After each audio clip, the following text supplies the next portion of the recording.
warahmatullahi wabarakatuh. Bismillahirrahmanirrahim. Wassalatu wassalamu ala rasulillah. Kepada Bapak Ibu yang saya hormati, kami ucapkan selamat datang dan terima kasih atas kesediaannya untuk hadir dalam acara diseminasi budaya positif di SMK Negeri 1 Tonjong yang akan dibawakan oleh calon guru penggerak dari SMK Negeri 1 Tonjong. Selanjutnya mari kita buka acara kita pada pagi ini dengan membaca Bismillah. Bismillahirrahmanirrahim. Acara berikutnya yaitu menyanyikan lagu Indonesia Raya. Hadirin kami persilakan untuk berdiri.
Hadirin kami persilakan untuk duduk kembali. Untuk acara selanjutnya yakni sambutan yang akan disampaikan oleh perwakilan sekolah kepada Ibu Ripah MPD, kami persilakan. Bismillahirrahmanirrahim. Assalamualaikum warahmatullahi wabarakatuh. Alhamdulillahirabbil alamin. Iyyaka na'budu wa iyyaka nasta'in. Allahumma sholli ala sayyidina Muhammadin wa ala alihi washabihi ajmain. Amin. Bapak Ibu yang kami hormati, alhamdulillah bersyukur kepada Allah hari ini kita dalam suasana bahagia menghadiri acara diseminasi budaya positif di sekolah kita, yaitu SMK Negeri 1 Tonjong, yang insya Allah nanti akan disampaikan oleh teman-teman luar biasa kita. Ada 3 teman kita yang menjadi CGP angkatan 10 tahun ini, alhamdulillah, yakni nanti ada Ibu Santi SPD, Ibu Bunga Mar'atu Soliha SPD, dan Ibu Mahyati Salam SPD. Adapun hari ini kami mohon maaf terlebih dahulu karena Bapak Kepala Sekolah kebetulan sedang berhalangan. Jadi mungkin kami yang akhirnya mewakili dalam penyambutan pembukaan diseminasi budaya positif. Bapak Ibu yang kami hormati, nanti akan dipaparkan diseminasi budaya positif di ruangan ini. Harapannya adalah ibu-ibu nanti CGP ini bisa menjadi pelopor budaya positif di sekolah kita bagi anak didiknya dan bisa menularkan kepada kita semua minimal yang ada di sini. Syukur-syukur nanti yang di luar ruangan ini, yaitu Bapak Ibu Ibu semua nanti di sekolah kita, agar budaya positif yang nanti akan dipaparkan berhasil. Dan kita doakan ibu-ibu yang luar biasa ini nanti sukses ya, sampai lulus CGP nanti berakhir. Semoga menjadi harapan SMK kita yang lebih baik lagi ke depannya. Untuk membuka acara di Sunasi hari ini, kita bacakan Al-Fatihah bersama-sama. Al-Fatihah.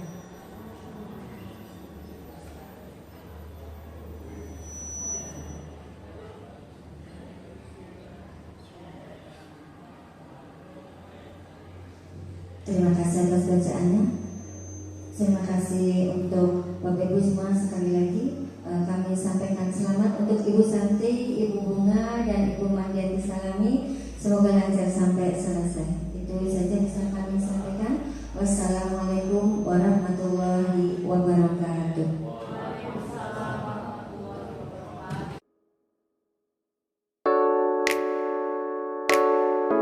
Terima kasih atas kesediaannya untuk hadir dalam acara diseminasi budaya positif Bismillahirrahmanirrahim. Wassalamualaikum warahmatullahi wabarakatuh. Kepada Bapak Ibu yang saya hormati, kami ucapkan selamat datang dan di kegiatan selanjutnya mari kita buka acara kita budaya positif dengan membaca Bismillahirrahmanirrahim. Jadi di sini acara berikutnya yaitu menyanyikan lagu Indonesia Raya. memang kami persilakan untuk berdiri. Ya kan, bukan berarti kita ini mau menggurui atau software atau apa. Di sini kita memang mau berdiskusi dengan Bapak Ibu, ya kan, karena memang ada tugas untuk CGP itu adalah mempresentasikan tentang budaya positif di sekolah. Kita juga tahu bahwa sekolah kita juga sudah banyak menerapkan budaya positif. Di sini ada pertanyaan menarik. Yang pertama itu, tapi Bapak Ibu tinggal pilih setuju atau tidak setuju. Ya, yang pertama, di mana Bapak mendisiplinkan anak Bapak Ibu setuju. Terus yang kedua, memberikan hubungan dengan hal positif seperti membaca atau membersihkan dalam sekolah itu dapat meningkatkan disiplin anak. Bapak Ibu setuju tidak? Di sini ada ya kan Bapak tidak setuju ini bisa menyampaikan alasannya kenapa dengan memberikan hukuman dengan hal positif seperti membaca atau membersihkan dalam sekolah dapat tidak dapat meningkatkan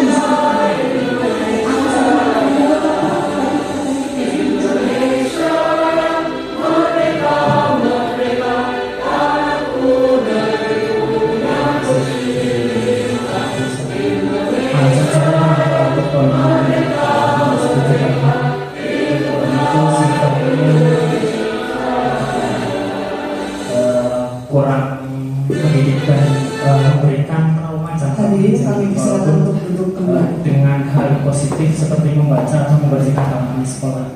Untuk acara selanjutnya yakni sambutan yang akan disampaikan oleh perwakilan sekolah kepada Ibu Ipah MTD, kami persilakan. Terima kasih. Bismillahirrahmanirrahim. Assalamualaikum. Oke, terima kasih untuk pendapat dari Pak Pram. Untuk juga mungkin ya setiap pendapat orang itu kan berbeda. Mungkin juga memang benar. Iya. Ketika kita itu memberikan hukuman atau memberikan kata Pram itu harus dengan hukuman ya. Kita melakukan segala sesuatu kepada anak yang ketika melanggar itu mungkin dengan kegiatan-kegiatan yang bermakna dalam suasana sehingga ketika kita memberikan hal tersebut, anak itu bukan malah menjadi dendam atau malah menjadi marah, tapi mereka malah menjadi sadar. Itu mungkin salah satu yang dimaksudkan. Jadi nggak mesti sampaikan oleh apa hukuman, kita bisa cari dengan sesuatu yang bermakna untuk kita yang siswa. menjadi CGP. Terima kasih Pak Pram untuk masukan yang ketiga nanti ada itu Ibu memberi pembelajaran dapat meningkatkan motivasi belajar anak. Bapak Ibu setuju atau tidak? Mohon maaf terlebih dahulu. Oke, setuju. Mungkin memang yang namanya anak itu ya membutuhkan motivasi dari kita. Nggak usah penghargaan yang nominalnya banyak, kita memberikan apresiasi dengan tepuk tangan, pujian. Itu juga bisa menambahkan motivasi akan dipaparkan diseminasi budaya positif di ruangan ini. Ini adalah materi yang akan kita bahas pada ibu-ibu nanti CBP ini bisa menjadi yang pertama itu adalah pelopor budaya positif di sekolah kita bagi anak didiknya dan bisa menularkan kepada kita semua minimal yang ada di sini. Syukur-syukur nanti yang di luar ruangan ini yaitu Bapak Ibu semua yang di sekolah kita, agar budaya positif yang nanti akan dipaparkan berhasil. Dan kita doakan ibu-ibu yang berbahasa ini nanti sukses sampai lulus CGP nanti berakhir. Semoga menjadi harapan bekas kita yang lebih baik lagi ke depannya. Yang pertama yang akan kita untuk bahas membuka acara perubahan hari ini, paradigma teori. kita bacakan Al-Fatihah bersama. Kita tahu bahwa yang namanya diri kita itu hanya bisa dikontrol oleh diri kita sendiri, ya kan? Contohnya aja ketika kita mempertahankan barang berharganya kita coba, ya kan?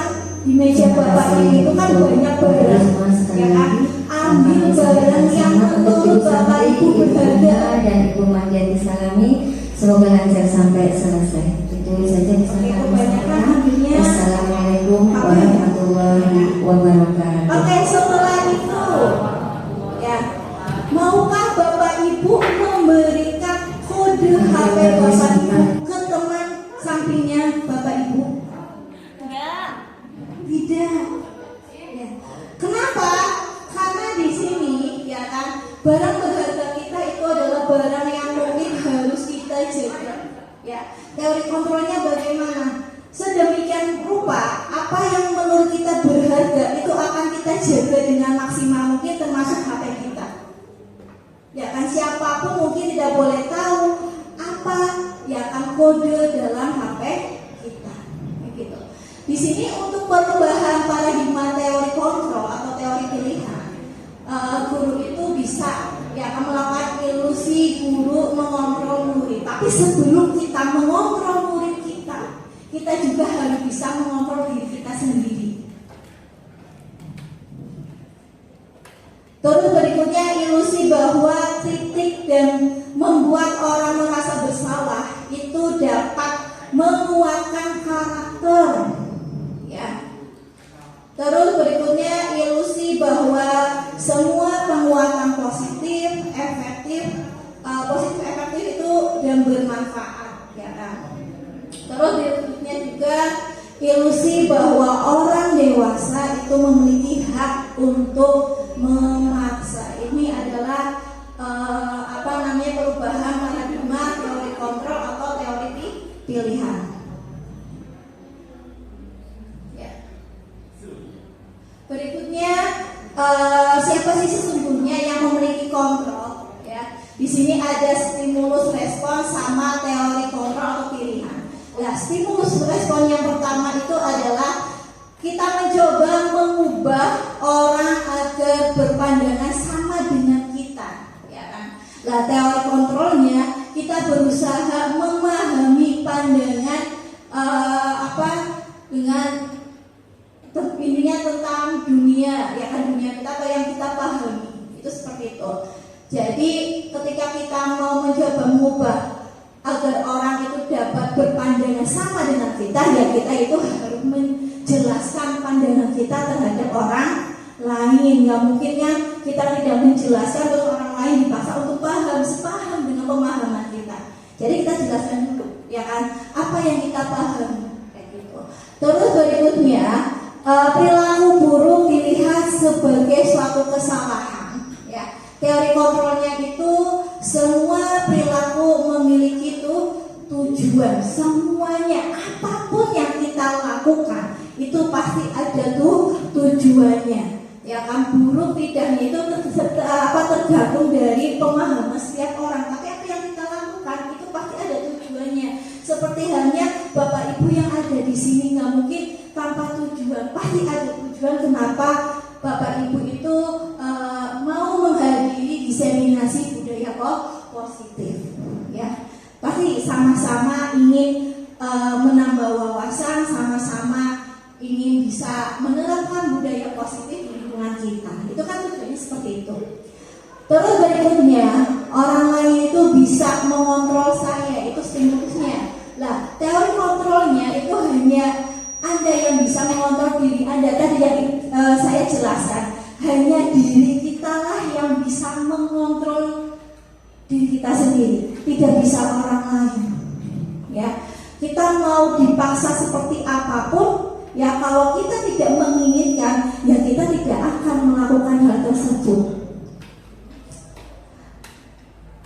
Terus stimulus berikutnya, memaksakan ada pemaksaan ada pada saat bujukan gagal.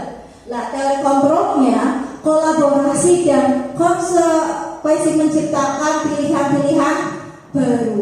Ya memang kita itu tidak akan jauh dari yang namanya kolaborasi, karena memang kita itu masih butuh orang lain, ya kan, sehingga dalam stimulus respon misalkan pemaksaan ada pada saat bujukan gagal, ya kita masih butuh bantuan. Misalkan ada anak yang jarang berangkat sekolah, ya kan, di sini berarti kan kita misalkan sebagai wali kelas itu harus berkolaborasi dengan guru BK, ya kan. Nah, guru BK terus sama pihak sekolah lainnya, bahkan bisa sama orang tua, karena ketika kita itu mau membujuk dan bujukan kita gagal, kita masih butuh bantuan orang lain. Makanya di sini, ya kan, teori kontrolnya adalah kita berkolaborasi. Berikutnya, stimulus berikutnya itu adalah model berpikir menang atau kalah, ya kan. Teori kontrolnya itu adalah model berpikir menang. Kita menanam bahwa ya kita harus selalu berpikir kita itu harus menang, jangan pernah kalah. Kenapa? Karena ketika kita di awal sudah berpikir, wah nanti saya kalah, itu kan akan mengendorkan yang namanya semangat dalam diri kita. Tapi kita harus optimis ketika kita menang, meskipun tidak bisa memperoleh juara, tapi kita sudah menang dalam diri kita sendiri. Kita sudah berani tampil, kita sudah berani menunjukkan diri kita. Mungkin itu yang harus kita terapkan dalam diri kita sendiri dan bahkan kepada para siswa. Itu adalah teori kontrolnya.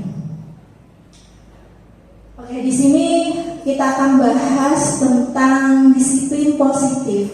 Ya, disiplin berasal dari bahasa Latin disiplina yang artinya itu belajar. Namun dalam budaya kita, makna kata disiplin itu telah berubah menjadi sesuatu yang dilakukan seseorang pada orang lain untuk mendapatkan kepatuhan. Kita cenderung mengubah kata disiplin dengan ketidaknyamanan, bukan dengan apa yang kita hargai atau pencapaian suatu tujuan mulia.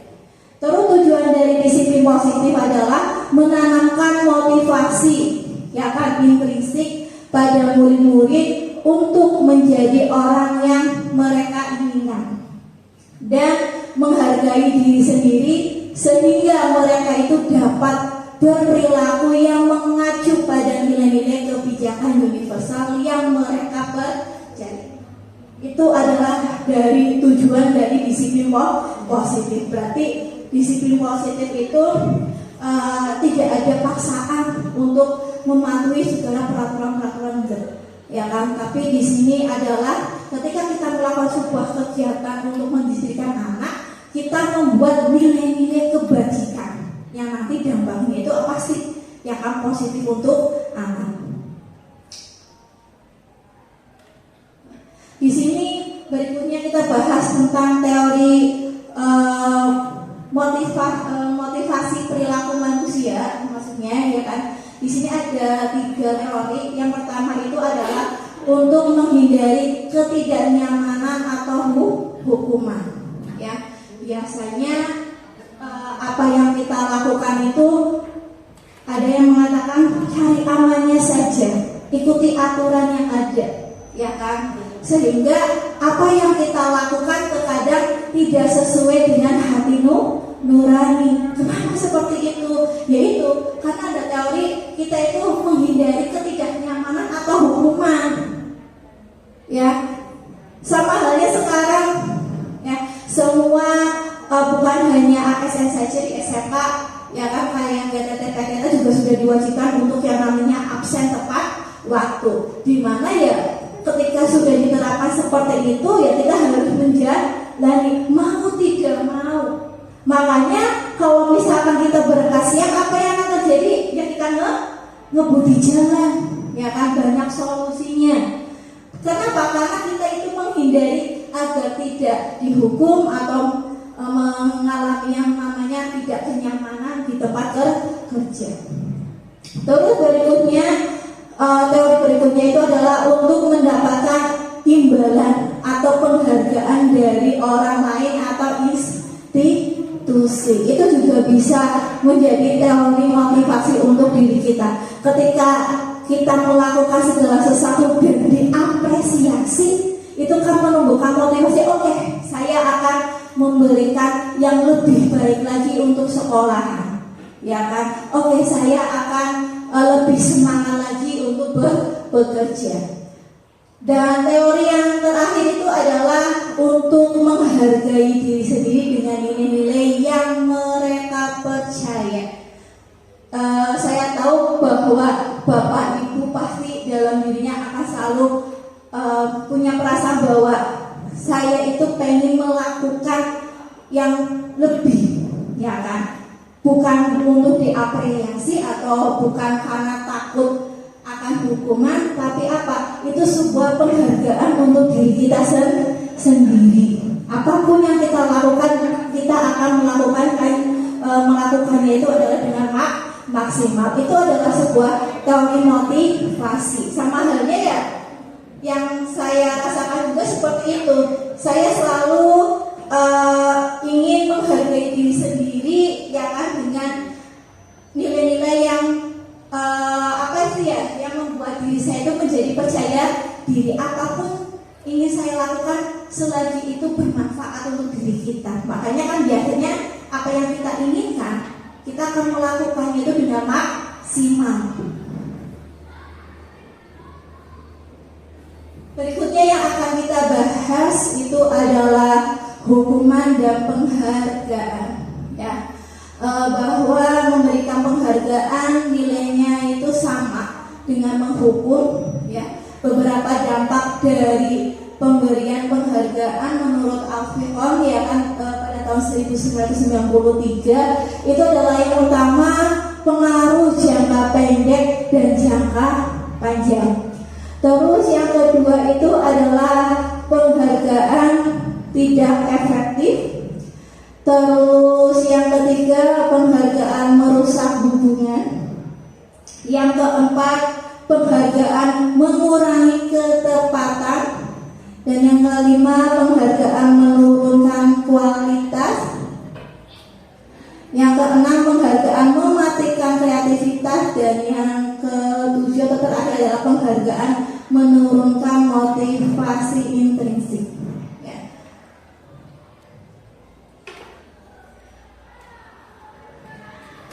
Terus berikutnya adalah bentuk program kebajikan atau apresiasi, yaitu yang pertama adalah beri dukungan secara khusus, ya. Mungkin ini khusus bagi mungkin saya siswa-siswa, ya kan, kita nggak mungkin memberikan dukungan. Mungkin yang namanya siswa itu kan punya karakternya tersendiri. Mungkin ada siswa yang kita jelaskan sekali langsung paham, ada juga yang perlu berkali-kali kita jelaskan. Nah, itu kan berarti kita perlu yang namanya dukungan secara khusus dan juga memberikan pengakuan secara pribadi kepada mereka, ya memang ketika kita berinteraksi dengan anak itu tidak semuanya harus disamaratakan. Kita juga harus memahami karakter mereka masing-masing. Ya. Terus juga memberi pengakuan kepada semua murid, ya kan? Itu juga harus secara bergantian.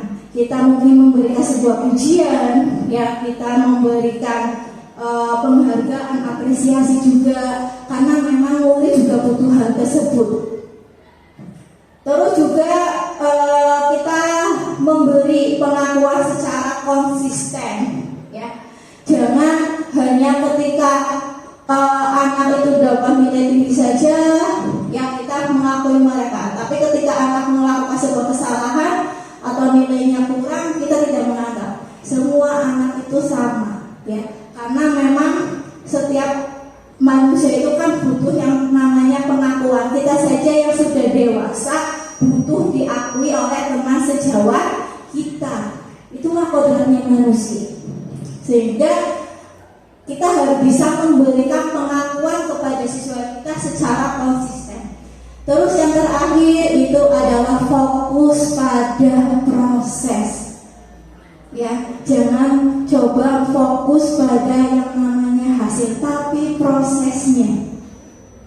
Karena yang namanya hasil mungkin bisa tidak sesuai dengan keinginan kita, tapi yang namanya proses itu kan berarti sesuai dengan yang memang sudah kita targetkan. Kalau misalkan hasilnya tidak sesuai, bagaimana Bu tadi? Kita fokus pada proses, berarti ada proses yang kurang. Apa yang perlu kita tambahi, apa yang perlu kita kurangi, itu yang kita perbaiki. Seperti itu. Di sini ada 3 contoh, ya kan, pengakuan atau program kebajikan atau apresiasi. Di sini yang pertama untuk pembukaan, ya kan. Kemarin saya perhatikan, berarti nilai kebajikannya itu adalah rasa empatimu besar sekali. Lah, situasinya itu adalah pada saat menolong murid, ya kan, apa yang kita lakukan di kelas kita, berarti situasinya pada saat kita menolong murid. Di sini kurang jelas ya. Ya, pada saat menolong murid baru di kelas kita, ya. Terus pembukanya itu adalah gaya menghargai, dan nilai kebajikannya itu adalah kepedulianmu. Terus situasinya itu adalah contohnya pada saat kamu membantu teman-temanmu tugas kelompok. Berarti kita itu ketika ada teman yang kesulitan, mungkin kita bisa membantu mereka. Itu adalah nilai kebajikan dengan kepedulianmu. Mungkin tentang kepedulian ada contoh lain. Di sini juga pernah saya terapkan ketika saya sekolah dulu. Itu adalah bimbingan teman sebaya. Biasanya ketika anak, ya kan, siswa itu diajar oleh gurunya, itu sulit untuk memahami. Tapi ketika diajar oleh temannya sendiri, itu cepat paham. Sehingga kita perlu yang namanya bimbingan teman sebaya. Itu salah satu contoh, ya kan, kalau kita menerapkan yang namanya nilai kebajikan kepedulian, berarti kita peduli dengan teman sebaya kita. Terus pembuka, ya kan, berterima kasih untuk, nah, nilai kebajikannya itu adalah rasa tanggung jawabmu. Contoh situasinya itu adalah pada saat kamu memungut kertas-kertas yang berserakan di lantai, meskipun kertas itu bukan kalian, ya kan, bukan kalian yang membuat kotor, bisa ngelasain atau apa. Terkadang ada murid yang selalu Bu, bukan saya, ya kan, yang membuat kelas kotor, itu bukan plastik jajan saya. Tapi kita bisa menerapkan rasa tanggung jawab kepada setiap murid. Ambil sampah di laci kalian, ambil sampah yang berserakan di bawah kursi kalian. Untuk apa? Yaitu menumbuhkan rasa tanggung jawab akan kebersihan, meskipun bukan kalian yang membuat kotor. Dan itu mungkin banyak ibu dan bapak guru yang sudah menerapkan ya kan kebijakan tersebut. Saya percaya itu ya, karena nyatanya setiap kelas itu memang sudah bersih. Terus berikutnya yang akan kita bahas itu adalah hukuman dan konsekuensi. Yang pertama itu adalah menurut Bapak Ibu ya, ini hukuman atau konsekuensi. Membersihkan motor teman yang telah disiram dengan air kotor itu hukuman atau konsekuensi? Ya, memang itu adalah konsekuensi. Kenapa? Karena kesalahan diri kita sendiri sudah membuat motor dari teman kita itu kotor. Kita mungkin membuang sampah di motor teman kita, ya kan, menyiram helm motor teman kita dengan air atau membuat kotor. Ketika kita disuruh membersihkan, itu adalah konsekuensi yang harus kita lakukan atas perbuatan kita. Seperti itu. Terus di sini yang kedua, itu murid disuruh menggunakan kerudung warna cerah. Itu cerah bisa warna kuning, ya kan, kuningnya yang kuning cerah sekali, merah atau hijau, ya.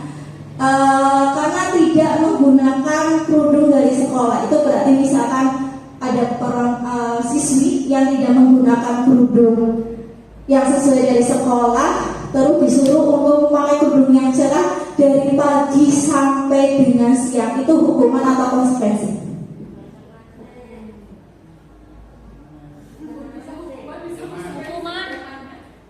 Ya, hukuman. Kenapa? Karena itu akan membekas. Kan tadi sudah sempat dibahas bahwa yang namanya hukuman itu kan yang bisa membekas dalam hati setiap siswanya, kayak gitu.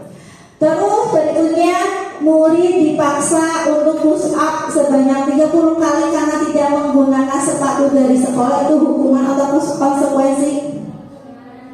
Ya, itu adalah hukuman.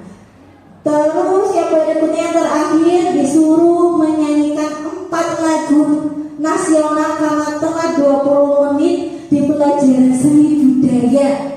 Itu hukuman atau konsekuensi? Oke, dari Bapak Guru Seni Budayanya langsung menyatakan bahwa itu konsekuensi. Kenapa ya? Karena sesuai dengan mata pelajarannya, yaitu adalah menyanyi dengan seni budaya. Jadi itu adalah konsekuensinya, ya. Terus berikutnya, nah di sini yang akan kita bahas adalah identitas gagal, ya kan, hukuman antara konsekuensi sama restitusi, ya. Kalau hukuman itu adalah sesuatu yang menyakitkan, ya kan, harus terjadi. Ya, tadi yang di awal Pak Pram menjelaskan bahwa yang namanya hukuman itu bisa mengena dalam hati siswa. Makanya ketika ada anak yang melakukan pelanggaran, ya kita lakukan yang kegiatan yang bermakna untuk anak. Kenapa ya? Tadi karena menyakitkan. Jadi sampai anak itu tua akan selalu diingat. Kita juga pernah remaja, kita juga pernah sekolah. Mungkin ketika kita dihukum oleh guru, sampai sekarang kita masih diingat, ya kan. Sama halnya kayak saya ketika upacara sekolah waktu SMA itu pernah, ya kan, pernah dipukul sama guru karena ngobrol. Itu kan sampai sekarang juga masih terngiang, ya, gurunya siapa, momennya seperti apa. Ya itu karena mungkin ada sesuatu yang menyakitkan. Itu kan hukuman. Kalau konsekuensi itu adalah sesuatu yang harus terjadi, jadi sebab akibat apa yang kita lakukan, ya kan, itu yang terjadi dalam diri kita. Itu yang namanya konsekuensi. Kalau restitusi itu adalah merupakan pilihan, ya kan, pilihan bagi siswa untuk mengakui kesalahannya atau untuk menutupi dari kesalahannya, kayak gitu. Terus untuk hukuman itu tidak nyaman, ya kan, untuk murid atau anak untuk jangka waktu panjang tadi akan selalu terngiang-ngiang, mengena, aduh saya dihukum, saya dibully, oh saya seperti ini, ya kan? Dan untuk konsekuensinya tidak nyaman untuk murid, anak untuk jangka waktu pendek. Jadi kalau misal konsekuensi mungkin ketidaknyamanannya itu pada saat diberikan konsekuensi, setelah itu mereka ya biasa aja. Kenapa ya tadi? Karena adanya sebab akibat. Apa yang saya lakukan ya itu adalah akibatnya, ya. Terus untuk restitusinya itu adalah menguatkan untuk murid, ya kan, anak dalam jangka waktu panjang. Karena nanti sistem dari restitusi ini anak bisa memahami bahwa apa yang dilakukannya itu salah. Ini yang salah satu bentuk ketika anak melakukan sebuah kesalahan, kita berikan sesuatu yang bermakna, ya. Berarti anak itu bisa belajar. Terus kalau hukuman, ya, korban itu mendapatkan keadilan. Ya, kalau konsekuensi korban bisa diabaikan. Sedangkan kalau restitusi korban mendapatkan gantinya. Untuk hukuman, murid atau anak itu akan tersakiti. Sedangkan kalau konsekuensi murid atau anak itu dibuat tidak nyaman. Dan untuk restitusinya, murid atau anak itu mendapatkan penguatan, ya.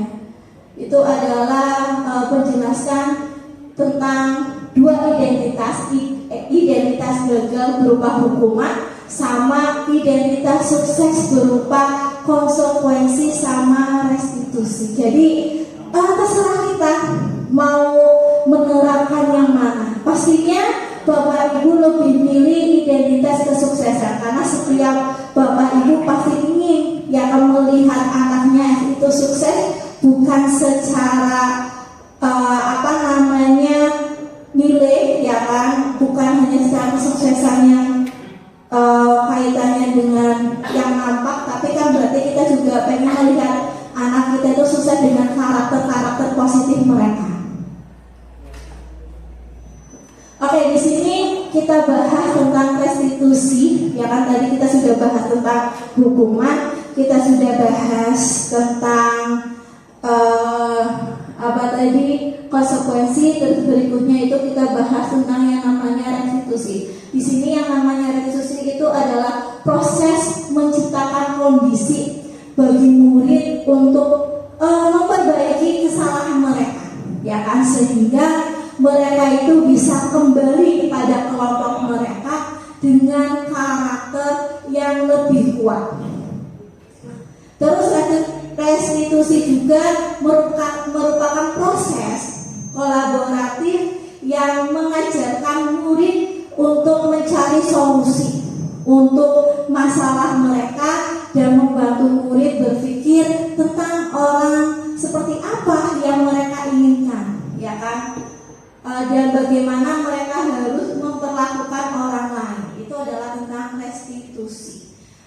Dulu juga sempat pernah dijelaskan, ya kan, oleh dosen psikologi saya, bahwa ketika kita ingin membuat anak itu belajar dari kesalahannya, itu jangan langsung dijelaskan, kamu salahnya ini, kamu harus melakukan ini untuk menebus kesalahan kalian. Enggak, tapi dengan cara apa? Biarkan anak menjelaskan kesalahan saya itu apa, kayak gitu. Setelah anak sudah tahu kesalahannya, biarkan anak diberikan kesempatan, ya kan, untuk memecahkan masalahnya. Kalau udah tahu kesalahannya apa, solusi dari masalah kamu itu apa? Itu sama dengan penjelasan restitusi, sehingga anak itu dalam melakukan segala sesuatunya itu bermakna. Mereka jadi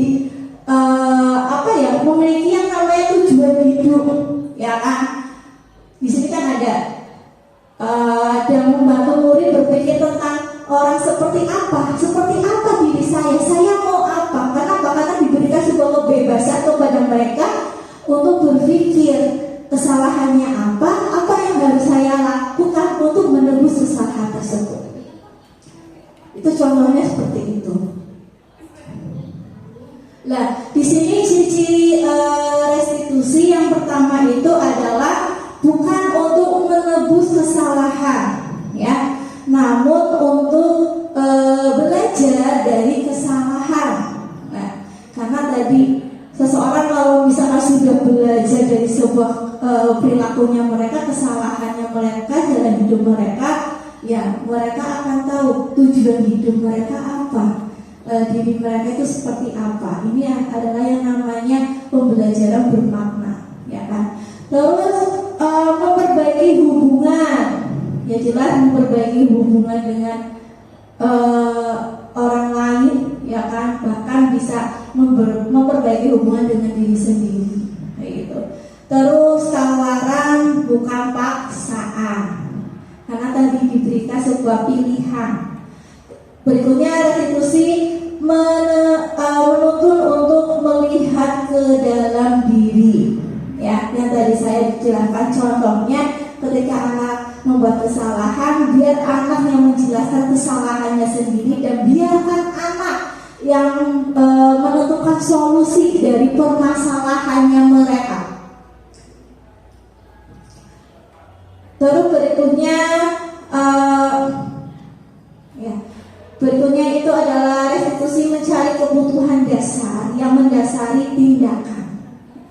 Terus restitusi diri adalah cara yang paling baik, ya, berarti harus tadi melihat dalam dirinya kesalahan apa yang dia lakukan dan solusinya seperti apa. Berikutnya restitusi fokus pada karakter bukan tindakan, ya, karena yang tujuan dari restitusi itu yang dilakukannya itu agar bermakna kepada diri anak. Berikutnya adalah restitusi fokus pada solusi, dan yang terakhir itu adalah restitusi mengembalikan murid yang berbuat salah pada kelompoknya, ya. Sehingga makanya biasanya anak itu kenapa ketika satu anak melakukan kesalahan dan anak itu akan terus menerus melakukan kesalahan, itu bukan berarti anak itu memang benar melakukan kesalahan, tapi apa? Mereka mungkin enggan kembali ke kelompok mereka karena takut, ya kan, kelompok mereka atau teman mereka tidak menerima atas perilaku buruk yang sudah ia lakukan. Kebanyakan kan gitu. Cuma kalau kita menggunakan restitusi, di mana si anak itu sudah tahu kesalahannya dan bagaimana dia itu bisa memperbaiki dari kesalahannya, dia kan akhirnya menemukan yang namanya jadi diri, sehingga dia akan bisa kembali, ya kan, pada kelompok mereka atau pada temannya. Itu adalah tujuan dari atau ciri dari restitusi. Lah, di sini tentang keyakinan kelas, saya percaya Bapak Ibu sudah sering melakukan keyakinan kelas dengan murid-murid Bapak Ibu, ya. Mungkin bahkan di setiap kelas sudah memberikan yang namanya keyakinan kelas, karena di sini kan kita SMK, ya. Kalau SMK itu kan berarti mengajar beberapa kelas.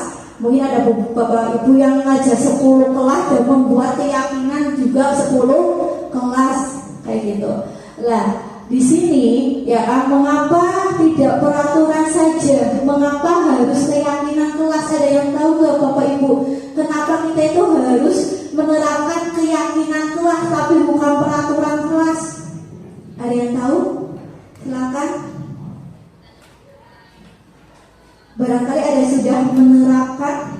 Kalau misalkan peraturan kelas, ya kan, itu cenderung berarti mungkin guru kelas, ya kan, yang menetapkan ini aturan di kelas saya harus A sampai dengan Z. Tapi kalau misalkan kenapa harus keyakinan kelas? Itu adalah keyakinan kelas itu adalah siswa yang menentukan, dan sistemnya itu adalah selalu dengan kalimat-kalimat positif. Sehingga dengan adanya keyakinan kelas, kita bisa menerapkan budaya positif dari mereka. Makanya mungkin keyakinan, kalau kita mau menerapkan budaya positif di sekolah, kita dimulai dari hal kecil dulu, yaitu adalah membuat keyakinan kelas dengan para siswa. Ya, jelas berarti keyakinan kelas itu bisa diambil dari pendapat-pendapat mereka, yaitu tetap dengan kalimat-kalimat positifnya. Nah, di sini ya, budaya positif, lingkungan positif, keyakinan kelas dengan peraturan kelas. Makanya untuk menerapkan budaya positif, ya kan, kalau misalkan kita belum ke lingkungan sekolah, kita bisa diterapkan dari keyakinan kelas kita terlebih dahulu. Dari keyakinan kelas itu akan ada budaya positif di sekolahan. Jadi memang segala sesuatu itu harus dimulai dari hal kecil terlebih dahulu ya Bapak Ibu ya. Baru kita akan dari hal kecil itu bisa menjadi sebuah hal besar, yaitu adalah budaya positif yang memang ingin kita terapkan di sekolah kita. Berikutnya adalah prosedur dalam membentuk keyakinan sekolah atau keyakinan kelas ya. Ini menurut saya barangkali ada pendapat lain dari Bapak Ibu, nanti bisa ditambahkan karena di sini kan memang kita sistemnya diskusi ya. Di sini menurut saya untuk prosedur pembuatan keyakinan kelas adalah persilahkan warga sekolah atau murid di sekolah atau kelas itu untuk bercurah pendapat tentang peraturan yang perlu disepakati di sekolah atau di kelas mereka.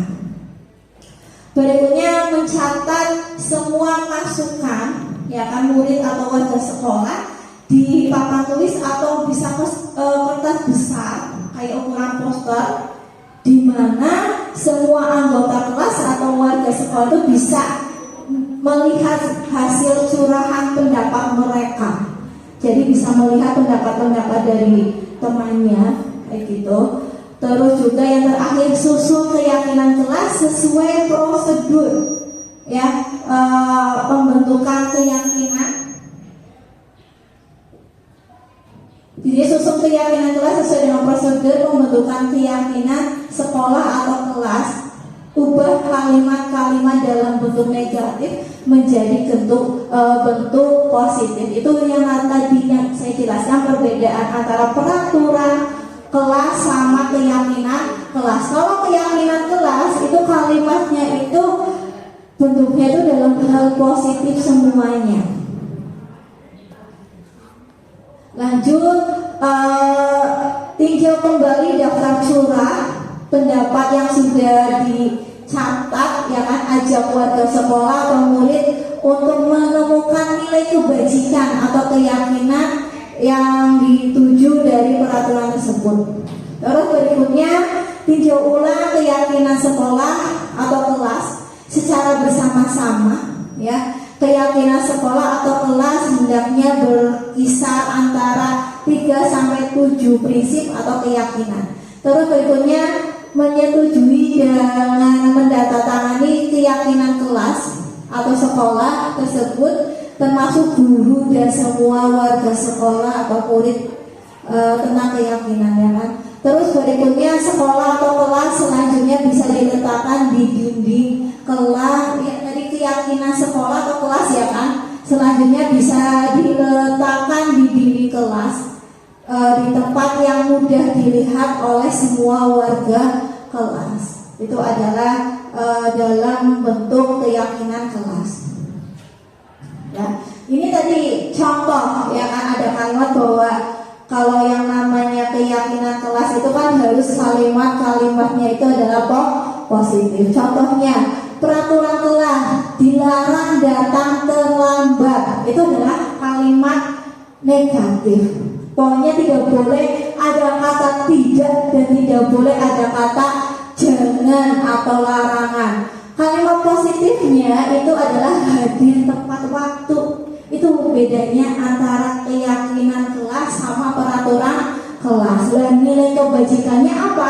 Yaitu adalah disiplin. Memang sama-sama, misalnya kan intinya sama, membuat anak itu disiplin. Cuma di sini kita sedang membahas tentang budaya positif, ya kan? Dari kalimat pun, ya kan, kita bertujuan agar anak-anak itu selalu mengucapkan kalimat-kalimat positif. Ibu-ibu aja, mungkin bapak-bapak juga ada yang menerapkan setiap kalimat positif kepada anak. Itu kan diajarkan bahwa ketika anak melakukan kesalahan, jangan pernah katakan jangan, tidak boleh, jangan naik, tapi harus ada kalimat positif. Nah, sama halnya ya tadi ketika kita membuat keyakinan kelas, harus menggunakan kalimat-kalimat positif. Contoh berikutnya, misalkan peraturan kelas itu adalah dilarang membuang sampah sembarangan. Ya, tadi ada kata dilarangnya. Ya, makanya kalimatnya itu merupakan kalimat negatif. Untuk keyakinan kelasnya, buanglah sampah pada tempatnya. Nah, nilai kebajikannya itu adalah menjaga kebersihan. Ya, sama-sama tujuannya itu adalah menjaga kebersihan, tapi di sini kita lebih mengutamakan penerapan kalimat positif. Jadi itu bedanya antara peraturan kelas sama keyakinan kelas. Sampai sini ada pertanyaan Bapak Ibu? Cukup. Kalau cukup saya teruskan. Nah, kebutuhan dasar manusia. Ya, kita tahu yang namanya kebutuhan dasar manusia itu di sini ada 4. Ya, yang pertama itu adalah bertahan hidup. Ya, karena yang namanya manusia itu pasti ya kan bagaimana caranya itu kita bisa bertahan hidup. Makanya kita sampai sekarang masih berjuang, mungkin sampai maut ya kan, sampai maut itu memisahkan kita dengan dunia ini, kita masih dalam tahap yang namanya bertahan hidup. Contohnya itu kayak kita menjaga kesehatan, kita menyiapkan rumah ya kan, kita juga mungkin makan ya, terus juga minum, itu merupakan yang namanya bertahan hidup. Berikutnya adalah kebutuhan dasar manusia adalah kasih, sayang, dan rasa diterima. Ya kan, itu memang yang namanya manusia itu tidak jauh dari yang namanya mereka perlu yang namanya diberikan kasih, sayang, dan diterima oleh lingkungannya, kayak gitu. Terus berikutnya adalah penguasaan, ya, dimana kita manusia itu butuh yang namanya pengakuan sama kemampuan. Makanya kebutuhan dasar manusia yang berikutnya itu adalah penguasaan, gitu. Tadi yang saya jelaskan bahwa kita itu butuh diakui oleh orang lain, memang itu adalah kebutuhan. Terus berikutnya adalah kebebasan, ya, kebutuhan akan pilihan yang kita inginkan. Makanya kita butuh yang namanya kebebasan untuk memilih. Berikutnya adalah kesenangan. Nah, kebutuhan untuk merasa senang. Memang semua manusia butuh kelima hal ini, bertahan hidup, ya kan, terus kasih sayang, terus penguasaan, kebebasan, sama kesenangan. Contoh kasus di sini tahun ini Dimas genap berusia 17 tahun.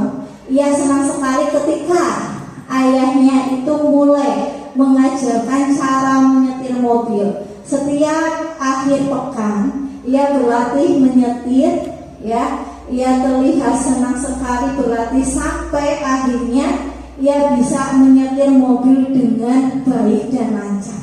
Ketika ibunya bertanya pada Dimas, apa yang membuat dia ingin bisa menyetir mobil, ya. Ketika jawaban Dimas itu seperti ini, kebutuhan dari sini kan jawaban Dimas itu bisa dijelaskan tentang kebutuhan yang tadi saya jelaskan. Misalkan di sini Dimas menjawab, aku merasa bangga dan keren. Itu kan penguasaan. Makanya anak zaman sekarang ya kan agar bisa memperoleh kebutuhan penguasaan, dia itu harus merasa keren di hadapan teman-temannya. Makanya banyak mungkin ada siswa yang tadi ketika dia itu tidak terarah tujuan untuk memperoleh penguasaan, mereka melakukan hal-hal yang mungkin melanggar peraturan atau tidak sesuai dengan norma-norma yang ada, kayak bolos ya kan, lompat pagar, terus rusak kunci. Itu bagi mereka satu keren. Belum tentu anak-anak di sekolah ini bisa seperti saya.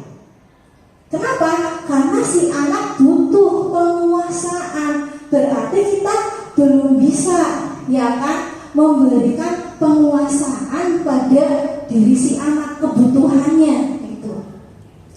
Terus berikutnya misalkan jawaban Dimas itu biar bisa jalan-jalan naik mobil sama teman-temanku. Lah, kebutuhannya itu adalah kasih sayang dan rasa diterima. Ketika teman-temannya diajak naik mobil oleh Dimas, teman-temannya itu jadi semakin dekat sama Dimas, ya kan, senang.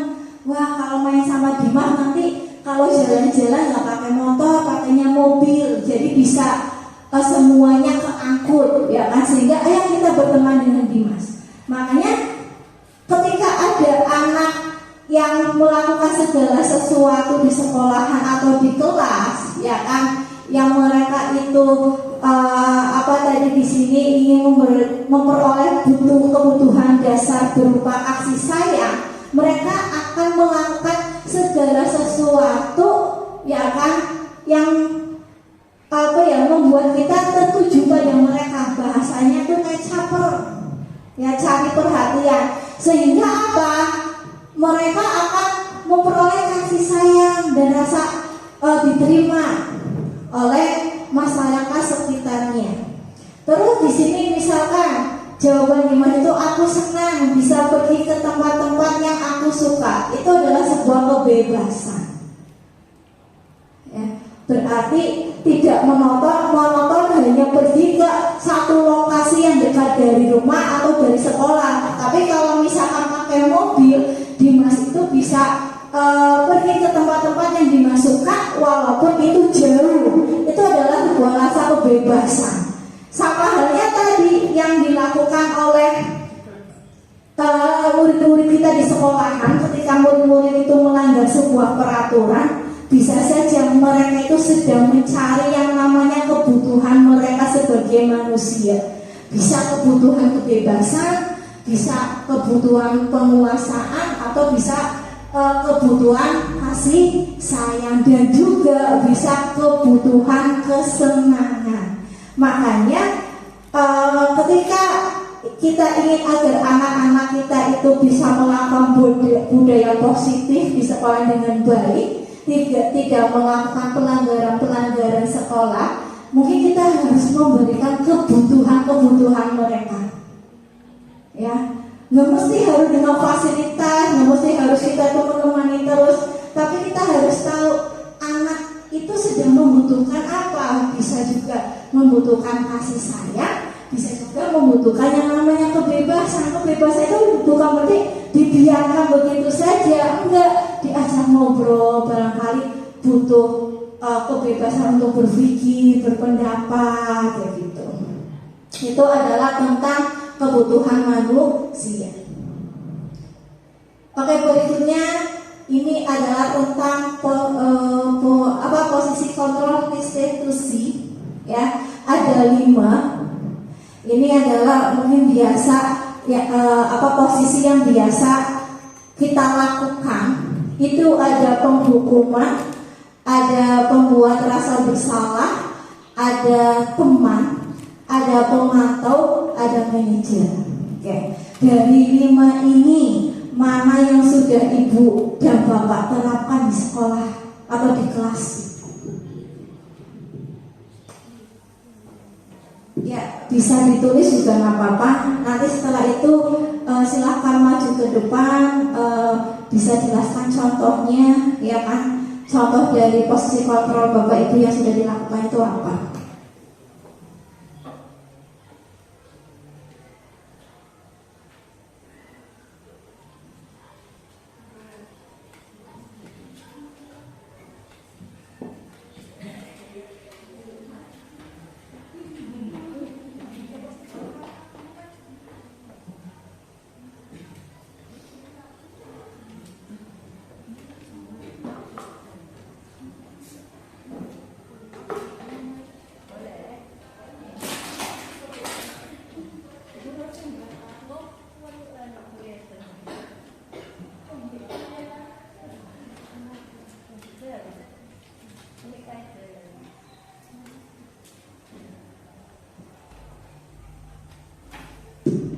Oke, silakan dari 5 posisi ini silakan Bapak Ibu bisa ditulis ya kan. Bapak Ibu itu pernah dalam posisi yang mana? Penghukum, pembuat rasa bersalah, teman, pemantau, atau manajer ya kan. Nanti kalau sudah barangkali ada yang menjelaskan bisa berdiri menjelaskan dan menjelaskan contohnya yang pernah saya lakukan itu misalkan di posisi teman itu contohnya seperti apa yang sudah pernah saya terapkan. Silakan Bapak Ibu.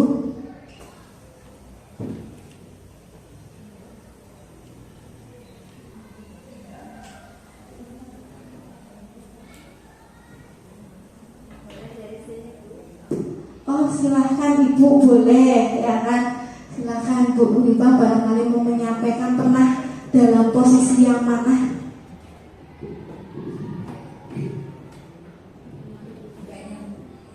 Terima kasih. Berbagi saja ya Ibu Mahdi. Sepertinya sih 5-5-nya pernah saya lakukan, tapi mungkin tidak semuanya mungkin ya. Satu yang penghukum, apa ya istilahnya? Bagaimana tanggapan Bu Mahdi ketika saya menghukum anak?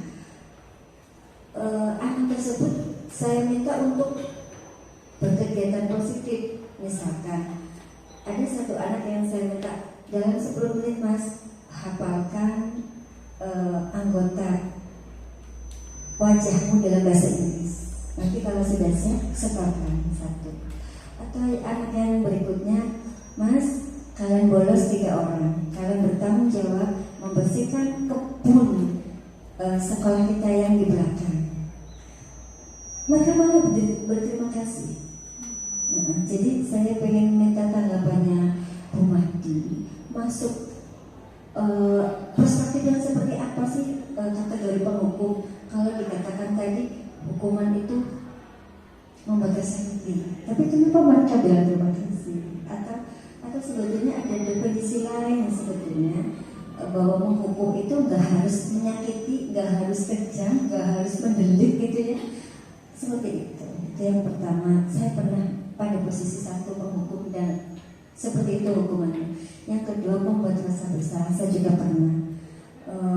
Contohnya ketika ada satu anak, tiga anak berbuat kesalahan, kemudian saya bilang kalau 3 anak tersebut tidak mengakui maka satu kelas akan saya hukum semua.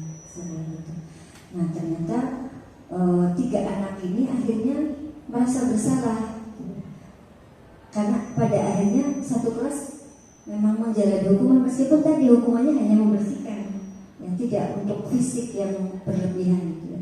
Akhirnya 3 anak ini pun apakah merasa bersalah atau tidak? Sepertinya merasa bersalah karena semuanya menyalahkan satu kelasnya gitu. Kamu gimana sih guru kamu gitu kan? Yang kedua, yang ketiga teman. Ya alhamdulillah sering ya kita posisi sebagai teman sehingga mereka seperti mencari kalau kita pas nggak ada. Ibu di mana? Saya butuh sekali Bu hari ini. Ya saya di sini. Silahkan temui. Itu yang ketiga. Yang keempat pemantau. Saya kira mungkin karena saya belum ikut CGP ya. Saya kira saya memang harus memantau anak. Usia mereka di SMK kita ini tetap butuh dipantau. Karena ya tadi saya merasa bahwa mereka belum siap untuk dilepas gitu ya, harus ada pemantau. Yang kelima manajer, betul sekali. Saya merasakan saya pengen membuat mereka sukses gitu kan. Jadi saya arahkan Anda harus begini Mas, nanti akan begini. Mungkin begitu dari saya Bu Mahdi. Terima kasih. Ya, terima kasih Bu Uripa untuk masukannya luar biasa ya kan.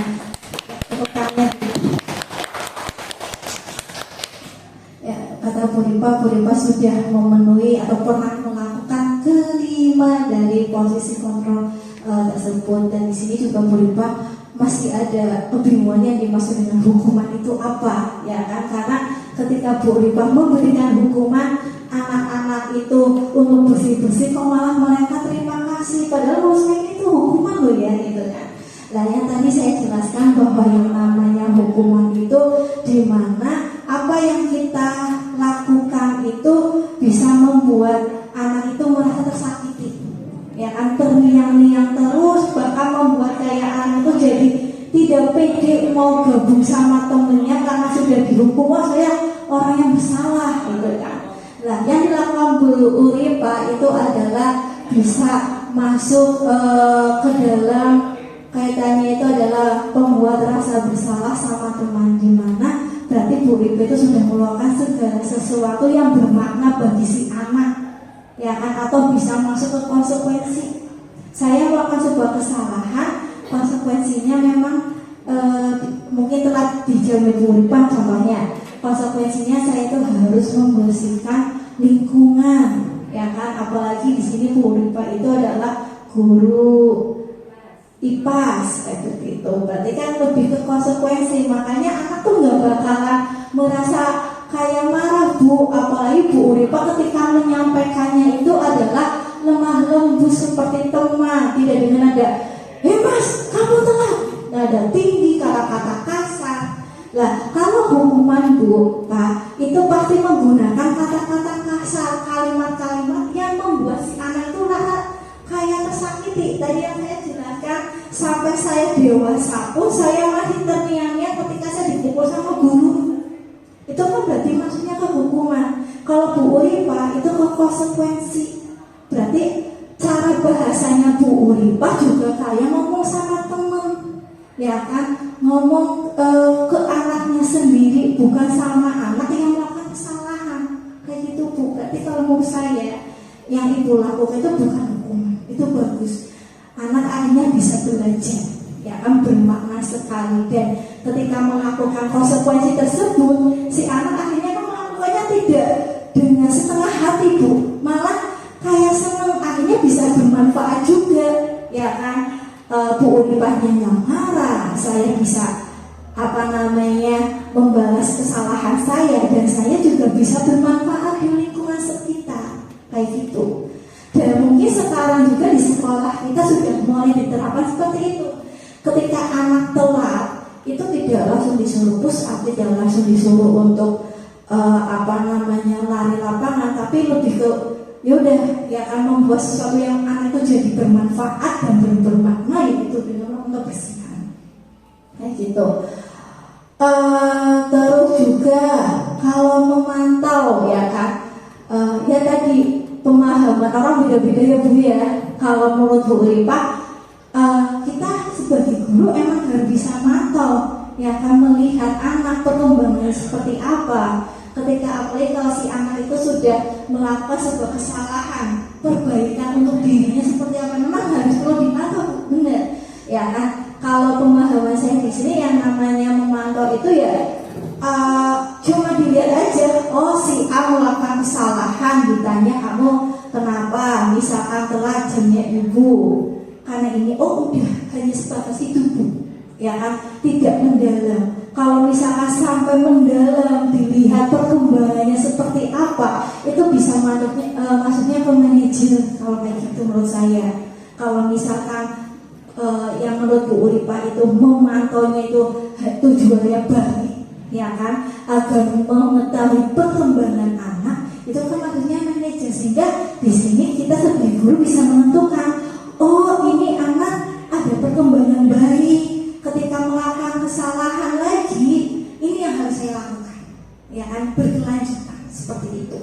Tapi kalau menantau yang di sini saya jelaskan itu hanya sekedar kewajiban kita jadi guru Bu, ya kan, hanya oh yaudah anak telat, ditanya kenapa telat, kenapa tidak pakai atribut lengkap, setelah itu ya udah biarin aja, hanya dipantau, hanya dilihat aja, kayak gitu. Itu pemahaman saya tentang pemantau. Tapi kalau yang tadi Bu Uripa jelaskan, Bu Uripa sudah masuk ke sini, manajer, kayak gitu, benar-benar memperhatikan si anak, perkembangannya seperti apa. Dari anak yang mungkin sering telat, ya kan, anak yang mungkin tidak pernah mengerjakan tugas, diberikan konsekuensi, akhirnya ada perkembangan positif. Nah, di sini memang kita harus seperti itu. Tujuan dari manajemen seperti itu, ya kan? Kita itu bukan hanya sekedar memberikan konsekuensi, tapi dipantau terus perkembangan si anak seperti apa, sehingga kita punya solusi, punya cara, ya kan, agar si anak itu bisa menjadi lebih baik, termasuk, ya kan, menerapkan budaya positif di sekolah. Itu lebih bagus kayak gitu. Kalau saya sendiri, jujur saja Bu, saya tuh lebih, mungkin saya pernah menghukum, ya kan, membuat anak marah, pernah membuat rasa bersalah pada anak. Saya juga pernah melakukan yang kelima ini, dan sekarang saya sedang mencoba lebih fokus pada hal teman sama manajer, karena memang ya kita ketika mendidik anak, ya kan, karena anak juga manusia, ya kan, sesama manusia, pasti si anak juga ingin dimanusiakan. Sama-sama kita ingin dihargai oleh anak, ya kita juga harus menghargai anak, kayak gitu, ya. Oke. Ya, ini adalah tadi 5 posisi kontrol, ya kan, dari yang tadi penghukum, pembuat rasa bersalah, teman, pemantau, sama manajer. Lah, identitas gagal, ya kan, itu adalah kontrol dari luar, lah, menghindari hukuman. Jadi hukuman sama membuat rasa bersalah itu adalah masuk ke dalam identitas gagal. Tadi makanya Bu Uri bertanya, saya sih penghukum memang seperti apa sih contohnya? Nah, di sini adalah menghardik, menunjuk-nunjuk, ya kan, menyindir, kayak gitu Bu. Tapi kan Bu Uri tadi menjelaskannya seperti itu, makanya saya menjelaskan bahwa Bu Urifa itu bukan penghukum, kayak gitu loh. Karena yang Bu Urifa katakan tidak menghardik, tidak menunjuk, atau bahkan dengan kata-kata kasar, kayak gitu. Terus juga misalkan di sini hasilnya, ya kan, hasilnya itu mungkin memberontak, menyalahkan orang lain, atau berbohong. Ya, itu yang biasa anak kita lakukan untuk menutupi kesalahan kita. Kenapa? Karena takut dihukum, sehingga anak itu banyak yang tidak jujur, ya. Makanya tadi dijelaskan tentang pemecahan masalah dengan segitiga restitusi, di mana si anak itu, ya kan, bisa tahu kesalahannya apa dan solusinya apa, sehingga tidak mungkin menyalahkan orang lain akan perbuatan mereka. Kalau misalkan pembuat merasa bersalah, di sini pasti ada kalimatnya, ibu kecewa, ya kan, seharusnya kamu jangan melakukan itu, bisa menyakiti hati orang tua, sehingga anak itu merasa bersalah. Tadi contohnya kayak Bu Ripa juga benar, ya kan, karena kesalahan kamu satu kelas akan ibu hukum, sehingga kan si anak bersalah sama satu kelasnya. Oh iya ya, apa yang saya lakukan itu bisa berdampak untuk orang lain, ya gitu.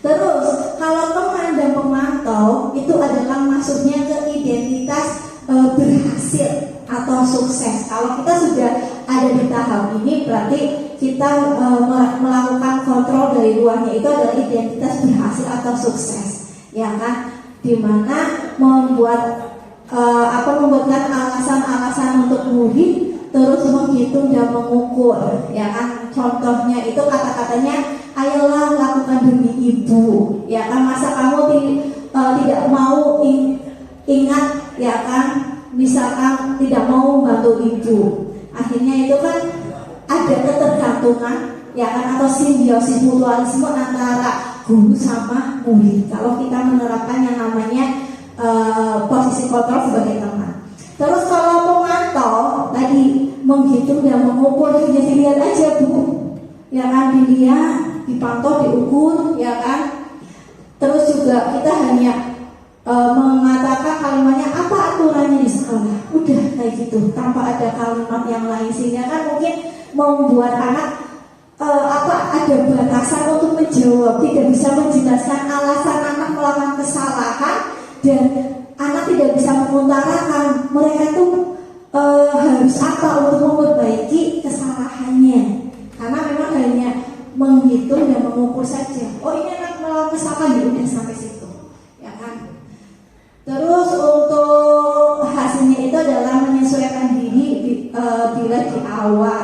diawasi. Tapi kalau nggak diawasi, ya sudah, mereka akan seenaknya sendiri karena tidak bermakna, Bu. Beda kalau misalkan memantaunya itu berkelanjutan, kayak misalnya kita jadi manajer. Jadi meskipun kita ya sebagai bapak dan ibu guru tidak mengawasi anak, anak juga tidak akan, wah nggak ada ibu guru sama bapak guru, ya udah di kelas cuma tidur dan tidak mengerjakan tugas. Tapi mereka akan bertanggung jawab atas apa yang mereka lakukan. Karena di sini ketika kita jadi manajer, kita itu mengajukan pertanyaan-pertanyaan di mana pertanyaan itu membuat anak itu bisa bebas mengutarakan isi hati mereka, pemikiran mereka, apa yang mereka lakukan, mereka mau apa, ya kan? Contohnya di sini kayak perkataannya apa, keyakinan, ya, apa yang bisa kamu kerjakan untuk memperbaiki masalah ini. Ya, di sini ketika kita menggunakan posisi sebagai manajer, kita akan membuat anak itu menguatkan pribadinya. Itu adalah penjelasan tentang 5 posisi kontrol. Nah, di sini ada 5 video tentang posisi kontrol. Ada posisi tadi hukuman, ada itu rasa bersalah, teman, ya kan, pemantau sama manajer. Mungkin dari video ini kita jadi tahu yang kita lakukan sama anak hukuman atau tidak, ya kan? Saya terlebih dahulu.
Penjelasannya ini, ya kan, dari video ini itu merupakan posisi penghukum. Tadi dari kalimatnya aja udah jelas, ya kan, dimana ibu guru itu dengan suara tinggi dan menekan, bahasa tubuhnya sampai mata melotot, ya kan, jadi menunjuk-nunjuk menghabisi anak. Itu adalah posisi menghukum, kayak gitu. Ya, bukan dengan cara yang lemah lembut atau tapi bahkan dengan bahasa yang keras atau bahkan bisa dengan bahasa-bahasa kasar, ya kan, atau bahkan bisa menggunakan hukuman fisik maupun verbal, kayak gitu. Makanya hukuman itu bisa benar-benar menyakiti si anak dan dampak pada murid. Tadi kemungkinan murid itu bisa marah, ya kan, menyimpan dendam pada si guru atau bersifat agresif. Bisa jadi sesudah kembali duduk, ya kan, murid tersebut akan mencoret-coret bukunya atau bahkan menjatuhkan, atau bahkan kebiasaan murid itu nanti akan berkata-kata kasar tentang gurunya, ya, wah nanti gurunya di tengah jalan saya cegat, ya kan, saya kerjain segala macam. Itu adalah dampak dari hukuman, ya. Video berikutnya, ya. Ini adalah video tentang pembuat rasa bersalah.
Ya, dari video ini ya kan sudah jelas bahwa di mana ibu gurunya itu membuat rasa bersalah pada diri si anak. Dari nada suaranya saja kan lembut, ya kan, tidak kayak yang pertama nadanya itu kasar. Kalau di sini kan nadanya lembut, ya kan, bagaimana memancing si anak itu agar merasa bersalah atas perbuatan yang sudah dilakukan, yaitu adalah telat. Apalagi di sini ibunya itu bilang kalau misalkan kamu tidak kasihan, ibu nanti akan ditegur oleh kepala sekolah. Itu adalah kalimat di mana membuat si anak itu merasa bersalah atas perilaku yang sudah dilakukannya.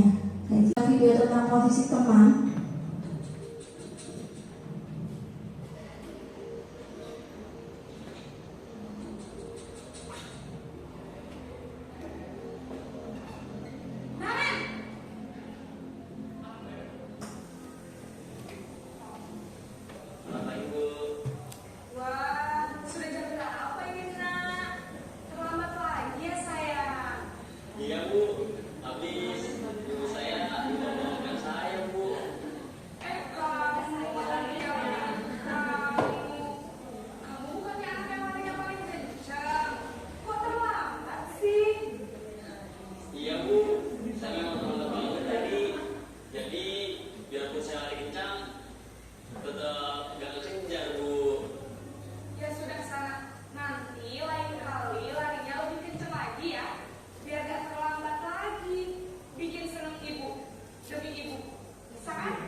Dari bahasa sama suaranya juga sudah kelihatan ya. Ketika kita memposisikan sebagai teman, kita itu kayak bahasanya lebih akrab, ya kan, sama dibilang sayang, ya kan. Ya sayangnya ibu, murid kesayangannya ibu, ya kan, anak pinter, anak baik, kayak gitu. Terus juga kan di sini posisi guru ini tidak akan menyakiti murid, namun akan tetap berupaya mengontrol murid melalui persuasifnya, kayak gitu. Terus dampak pada murid, bila suatu saat guru tersebut tidak membantu, maka murid akan kecewa dan mungkin berkata, saya pikir bapak ibu teman saya. Jadi mungkin setiap posisi itu pasti ada plus minusnya, termasuk kayak teman juga. Mungkin ketika kita lagi tegas sama si anak akan kecewa. Kenapa? Karena kita biasa menjadi seorang teman, ya kan, yang ramah, yang akrab, tiba-tiba kita tuh lagi marah. Ya, makanya mungkin kita juga sebagai seorang guru itu harus bisa mengontrol diri kita sendiri. Oke, ini video berikutnya adalah posisi pemantau atau monitor.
Posisi pemantau tadi videonya di sini dengan nada suara datar, bahasa tubuh formal, ya.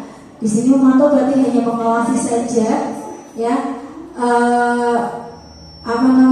Bertanggung jawab atas perilaku orang yang kita awasi. Terus posisi pemantau itu berdasarkan pada peraturan dan konsekuensi. Dampaknya itu adalah murid memahami konsekuensi yang harus dijalankan karena telah melanggar salah satu peraturan sekolah. Berikutnya adalah video terakhir, ya. Di sini adalah posisi sebagai manajer.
posisi manajer, ya kan kita tahu bahwa dari suara aja gurunya itu amat sangat tulus, ya, bahasa tubuh juga tidak kaku dan menegak kepada murid. Dimana posisi manajer itu adalah posisi di mana guru berbuat sesuatu bersama dengan murid, mempersilahkan murid mempertanggungjawabkan apa yang mereka lakukan.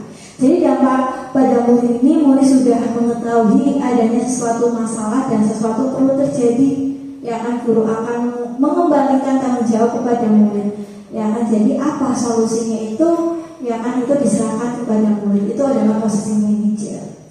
Nah, dalam menangani sebuah permasalahan pada murid atau kita itu berinteraksi pada murid, kita itu melakukan dengan segitiga restitusi, ya, dimana yang kita lakukan ketika ada murid yang melakukan sebuah kesalahan itu adalah menstabilkan identitas, menanyakan masalahnya apa, ya kan, apa yang kamu lakukan, ya kan. Terus juga berikutnya itu validitas tindakan yang salah, ya kan, divaliditaskan bahwa memang itu adalah tindakan yang kamu lakukan itu adalah salah. Terus berikutnya adalah meyakinkan keyakinan kelas, ya kan, atau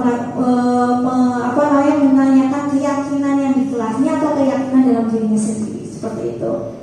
Di sini tadi yang saya jelaskan tentang langkah-langkah segitiga restitusi, ya kan, tentang menstabilkan identitas, validitas tindakan yang salah, sama menanyakan keyakinan. Jadi ketika ada anak yang melakukan kesalahan, jangan langsung kita bilang kamu salah, kayak gitu, enggak.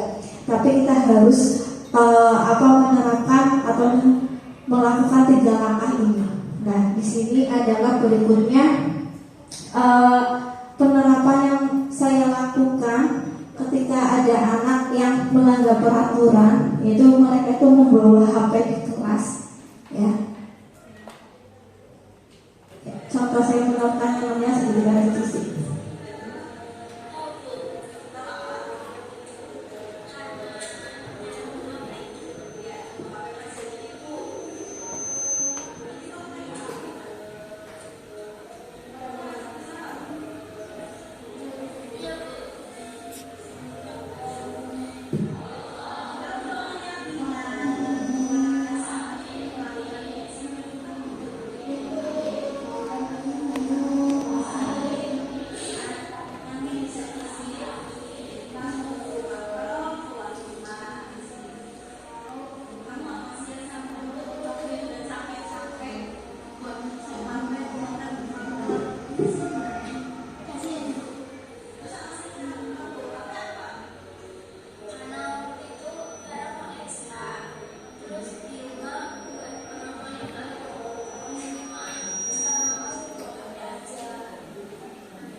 Ya, tadi adalah penerapan tentang segitiga restitusi, di mana masalahnya itu si anak tuh bawa HP, ya kan, tanpa izin dari saya selaku guru mapel, ya kan, dengan alasan juga karena ekstra juga tidak isi sama pembina ekstranya. Jadi ketika ada masalah, kita itu harus mungkin tadi benar yang disampaikan Bu Uripa, ya kan, tidak harus dengan nada yang tinggi, ya kan, dengan nada-nada yang itu santun, ya, tapi juga tegas bagaimana caranya agar anak itu bisa tahu masalahnya apa dan bagaimana solusinya. Dan di sini adalah implementasi budaya positif sekolah kita yang memang sudah diterapkan, ya kan, kayak disiplin positif 5S, ya kan, setiap pagi, terus dilanjut dengan sholat duha berjamaah, pemeriksaan tas oleh para siswa, juga piket P5 kebersihan yang sudah dijadwalkan tiap kelasnya, sama ikrar sebelum KBM, dan terakhir itu adalah kebutuhannya setiap hari Jumat. Jadi memang di sekolah kita itu sudah menerapkan beberapa budaya-budaya positif, di mana tujuannya itu agar membentuk karakter anak.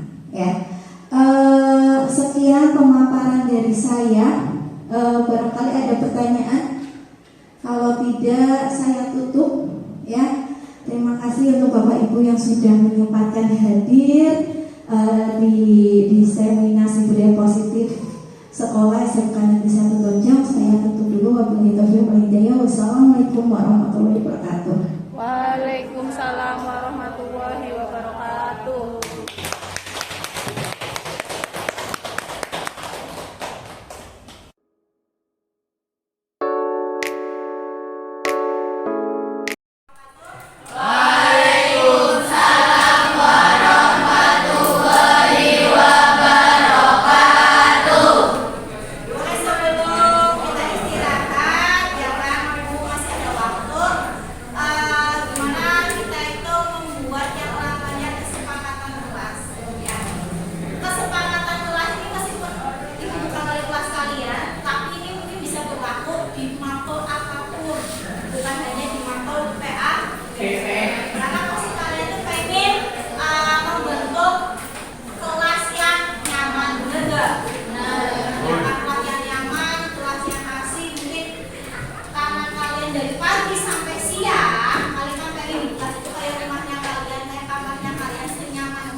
sama. Lah itu kan nanti jadiin satu. Ini kan baru cuma idenya kalian. Lah kita belum buat keyakinannya kayak gitu. Ya, belum buat keyakinannya. Kalau sudah buat keyakinan, itu kan berarti ide kalian secara apa namanya umum ya, dijadiin satu. Jangan ditulis. Kalau sudah ditempelin di depan langsung, biar kita bahas keyakinan apa yang akan kita lakukan.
Hindari kata jangan, tidak, atau apa. Tambah aja kata tenang segala macam. Ingin kelas yang wangi dan bersih, bersih dan asli. Berarti kalau bersih dan asli kata namanya, Ibu, ini bisa diterapkan, ya. Terus bukan tempat tidur kelasnya, bersih, aman, nyaman, dilarang membuang sampah.